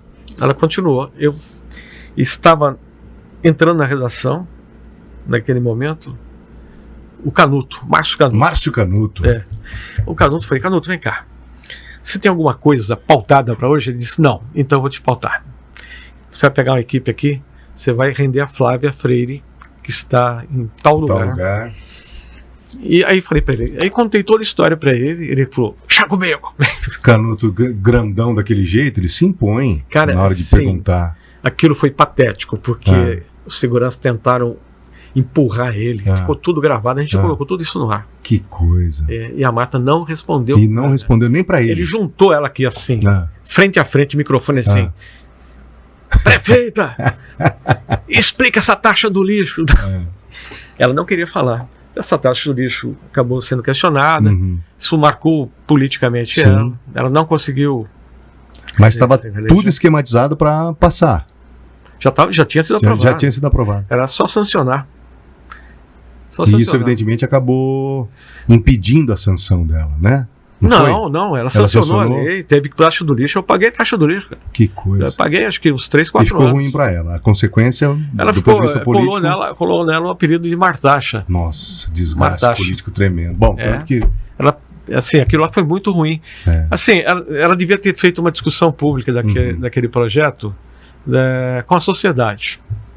Porque ela vem... É isso que dá, corta aqui para Douglas, é isso que dá, tentar fazer as coisas assim, precisa discutir, chama as inteligências, chama as pessoas e vê se de repente aquilo vai ser bom ou não, porque qualquer coisa contrária a essas premissas, elas não cheiram bem. Então, é isso. Professor, desculpe interromper, mas eu preciso, antes da gente encerrar, porque senão vai longe aqui a coisa. Vai embora. Queria que você falasse, com toda a propriedade que você tem, conhecimento de tudo aquilo que você já viveu. Você hoje tem doutorado em Direito, né, Marlon? Não tem cheguei, não, só fiz pós-graduação em Direito. Só pós-graduação. Só após, né? Só na terceira faculdade. Direito Constitucional. Ai, meu Deus do céu. O que está acontecendo com a segurança pública em São Paulo, Marlon? A gente está vivendo, e é importante o contexto, a gente está tendo, depois do assassinato lá do Gritzbach, a Polícia Civil, ela volta à baila de uma maneira muito negativa. A gente tem excessos cometidos pela PM e a gente não quer nem a Civil e nem a PM dessa maneira. Ah, mas Colim, você é contrário à PM. Não, muito pelo contrário. Se a ação da PM for legalista, e aí depois você vai discorrer, porque você conhece isso como poucos, entre a polícia e o bandido, a polícia está protegendo. Então, desde que seja uma ação legalista. Como é que você está vendo tudo isso? E traga um contexto dentro de tudo aquilo que você já viveu, porque você cobriu muito isso. É um momento complicado, né? Eu vou te falar assim, a questão de segurança pública não é uma questão de São Paulo, é uma questão nacional. Eu acho que o Rio de Janeiro está numa situação muito pior, porque ali se confunde milícia com polícia. E tem o tráfico, e tem um rolo. O Rio é um rolo. O tráfico está com a milícia, está com o traficante, tem uma disputa entre quem... Ou eles brigam, ou eles se unem. Isso daí se perdeu o controle. E não é de hoje que isso vem acontecendo. Então, chegou nesse nível, né? Chegou nesse ponto. Não, né? assim, hoje você tem infiltração do PCC em vários órgãos, né? Sim. Assim, há uma preocupação muito grande na questão da polícia. Um dos principais assessores da área de segurança do governador era ligado ao PCC. Agora tem policial civil. Eu estou falando que saiu no jornal. Que está caindo, né? Eu não estou participando disso. Não estamos falando de investigação. Aí o que acontece é o seguinte, eu acho que se perdeu uma grande oportunidade em 1988, na Constituinte, de se extinguir a polícia militar e criar uma outra polícia. Por que eu falo isso? Você acha que perdeu o bonde da história? Você defende essa tese? Não, eu acho... Você acha que de repente não... Não, eu acho que deveria ter feito isso lá. Não fez. Porque é o seguinte, a polícia militar, ela é criada em 71 por uma decisão da ditadura. Antes existia a força pública, que era uma outra guarda. Era uma outra polícia. Roupagem, uma outra configuração. E acontece assim, quando você começa a ler os fundamentos da polícia no Brasil, era feito com base na Lei de Segurança Nacional. E quando eu fiz pós-graduação em Direito Constitucional, eu ouvi vários especialistas, né, para fazer esse trabalho, não só livros, né? Sim. Você você descobre ou fica sabendo, porque nunca se discutiu essa questão, por que se criou a Polícia Militar? Bom, isso era um fato, né? Por que se criou a Polícia Militar em 71? Porque ela seria um braço de apoio para a ditadura. Para a ditadura. Tanto que a Polícia Militar foi usada para combater os guerrilheiros lá em São Paulo, na Serra do Mar, enfim, tal. Foi na Operação Bandeirantes, tá? E a questão, filosoficamente, a polícia, o policial é treinado para considerar todo civil um inimigo e potencial do Estado. Quando deveria ser a polícia ter o pensamento dizendo o seguinte: a polícia é a protetora da sociedade. A polícia só existe porque ela tem que proteger a sociedade civil. Não caçar inimigos. Então, então, quando você retorna lá no passado, logo após a Segunda Guerra Mundial, há um encontro em Washington, né, com comandantes militares do continente. Estava começando a Guerra Fria, né? Teria a União Soviética do lado, China e Estados Unidos do outro, né? E a Europa Ocidental. E ele estabelece alguns critérios de luta contra o chamado comunismo e tal, não sei o que, tal, que vai originar a militarização da polícia em vários lugares do mundo. No Brasil, chegou também, enfim, né? Então, em 88, a Constituinte não conseguiu, o Ulisses Guimarães não conseguiu colocar isso em discussão. De que forma se poderia criar uma nova polícia com um pensamento não dessa polícia que é violenta com o cidadão civil, entendeu? E aí se perde o controle em determinados momentos. O que está acontecendo hoje é o que aconteceu lá na Rota 66 em São Paulo, que o Caco Barcelos escreve no livro. Porque, por enquanto... O Caco trabalhou com você, né? Trabalhou. É contemporâneo teu. A gente trabalhou junto mais de uma década. E aí, o que acontece é o seguinte: enquanto você mata gente da periferia, a repercussão sempre foi menos. Mas se você mata alguém nos Jardins, aí a casa cai. Ou lá no Getúlio Vargas, aqui em Bauru. Isso. Então, se você mata alguém da elite, que foi o caso da Rota 66, né? Que mataram 4 meninos lá que eram moradores dos Jardins, né? As coisas tomam outra dimensão. Então, precisa ter uma rediscussão sobre que polícia que o Brasil quer ter. Esse fenômeno da violência policial não é um fenômeno do Brasil, é um fenômeno que tem nos Estados Unidos. Entendi. A gente vê todo dia. A polícia dos Estados Unidos tem um modo de operação muito parecido com o que está acontecendo aqui. Se você vê no Chile, acontece a mesma coisa, no Peru, né? No México, né? Em outros Tem alguma lugares. Coisa que se possa fazer? Eu acho que teria que haver uma discussão muito ampla. O governo atual, o ministro Lewandowski, ele colocou em discussão mexer na questão de segurança pública no país, para enfrentar não só a violência policial, mas para enfrentar também essa questão do crime organizado. O crime se organizou e o Estado não está organizado. O Estado está lento. E está infiltrado, está sendo infiltrado. Né? Isso é fato. Tá aí. Pronto, ponto final. E aí, o que acontece é que houve uma reação muito negativa de alguns governadores que querem fazer oposição porque querem sair candidatos lá na frente. É uma coisa muito mesquinha isso. Será que essa coisa, esse discurso, bandido bom que é bandido morto, porque...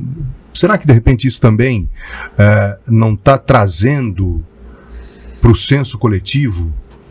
Ou de repente está minimizando as reais causas desse processo pelo qual a gente está passando? Isso está tirando o foco naquilo que é importante. Não estamos discutindo o que é importante.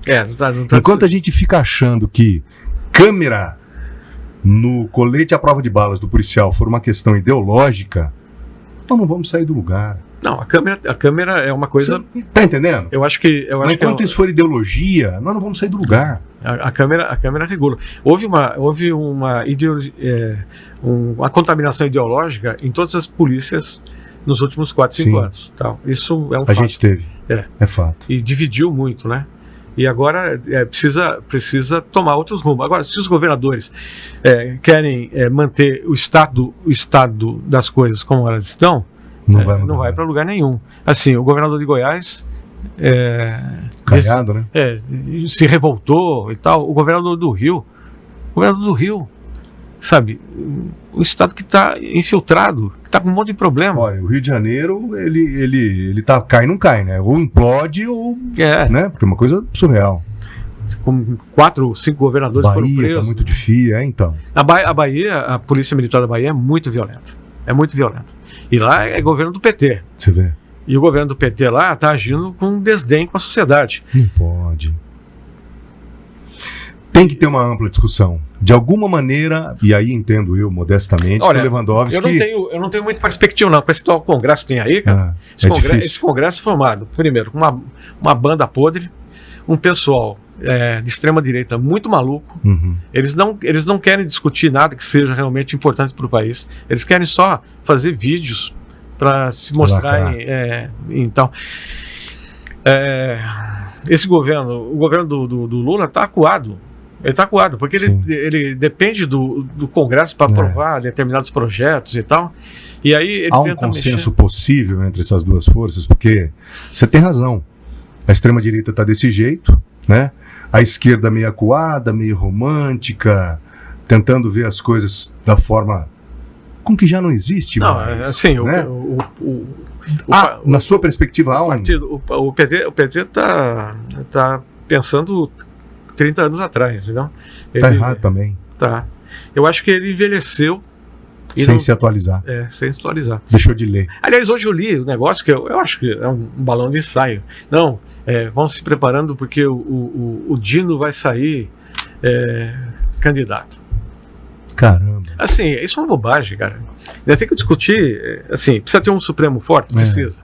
Assim, conversando com muita gente que é da área de direito, assim, muita gente fala, né? Olha, o Supremo ultrapassou, tal. O Supremo está fazendo coisa que não deveria. E se não fizesse, como é que a gente estaria agora? Como é que a gente estaria?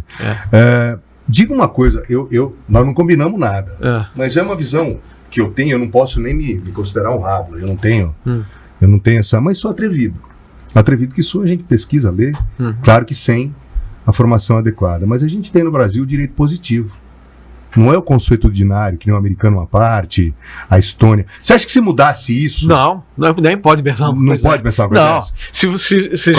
Não, você já tem problema com o que com tudo que está escrito? Com o que tem escrito de lei, de constituição, de código, codificação. Imagina, se você não tiver... Não temos uma sociedade evoluída para tanto. Olha só, teve um julgado a semana passada, acho que foi, enfim... aquele caso do sindicalista lá do PT que foi morto. Ele virou réu. O desembargador lá disse que o cara era bandido. Imagina, se você não tem o código na mão, imaginou? O código de processo penal, o código penal. Enfim, se você não tem as garantias... Como que seria? Seria bárbaro. Aqui a gente teria dificuldade. Já tem dificuldade. São sociedades mais evoluídas que precisam ter. Só pro nosso espectador entender o direito consuetudinário, e me corrija, Mário, pelo amor de Deus, por isso que eu falo para você, eu sou um atrevido. Ele é muito mais baseado em tendências, não tem nada escrito, ou tem pouca coisa escrita. Não, na verdade não é bem assim, né? Assim, na verdade, são tendências. São julgados que acabam virando depois... Costumes, jurisprudência, né? Estados Unidos, assim, mas tem um estado americano, onde tem Nova Orleans, eu esqueci o nome disso, que lá é o direito igual do... É o positivo. É positivo, né? E o positivo, só para concluir... Porque a República, a Federação Americana, permite, ela é diferente, a legislação lá é estadual, né? Imagina, aqui se fosse desse jeito, virar uma bagunça, né? E aqui, só para você ter uma ideia, vale o direito positivo, ou seja, é aquilo que está escrito. Se a gente não tivesse isso, então... Já estando escrito... tem um problema? Existem decisões que você fala... absurdas, você fala assim, olha, não consigo entender por que foi... Vai lá uma base legal. Quer ver o exemplo? É o seguinte, não foi julgado pelo Supremo a inconstitucionalidade da questão temporal dos índios? Sim. Por que raios o Gilmar Mendes está querendo fazer um acordo agora entre fazendeiro e índios? Quem que vai ganhar? É fazendeiro que vai ganhar. Mas se é inconstitucional, não tem que negociar. Isso é porque tem decisão prolatária. Mas aí já é um abuso, porque tá fora do que está escrito. Não, porque... Né? porque é por isso que você chama de decisão? Não, porque na verdade foi o seguinte, o Supremo declara a inconstitucionalidade do marco temporal. Do marco temporal. Declara a inconstitucionalidade. Está declarada, é aquilo. Não tem. Índio vivia no Brasil. Dele lá. O índio vivia no Brasil Tá antes de chegar o português. Uhum. Então, ele é o dono natural da terra. Acabou. Ele vai ocupar todo o território? Obviamente que não. Você não tem índio em quantidade para tomar conta do país, tá? Mas tem populações indígenas em áreas... E que precisam ser preservadas. Que tem que ser preservadas, porque foram destruídos ao longo do tempo, né? Enfim. Agora, o Congresso vai e vota, não uma emenda constitucional, mas uma lei ordinária e tal. Que é, do ponto de vista do peso, inferior ao que está na Constituição. Poxa vida. Vai lá e vota o negócio, é uma lei inconstitucional aquilo lá. É uma aberração. O que o Gilmar Mendes tinha que fazer? Tá inconstitucionado. Sim, declara a inconstitucionalidade dessa lei. Acabou, ponto final. Não, ele chama para fazer um acordo. Ixi. Agora, chama para fazer um acordo, esse negócio não está sendo mostrado. E não está tendo claridade. Não está tendo, porque, assim, cada dia que passa, está tendo problema lá na Amazônia. Cada dia que passa.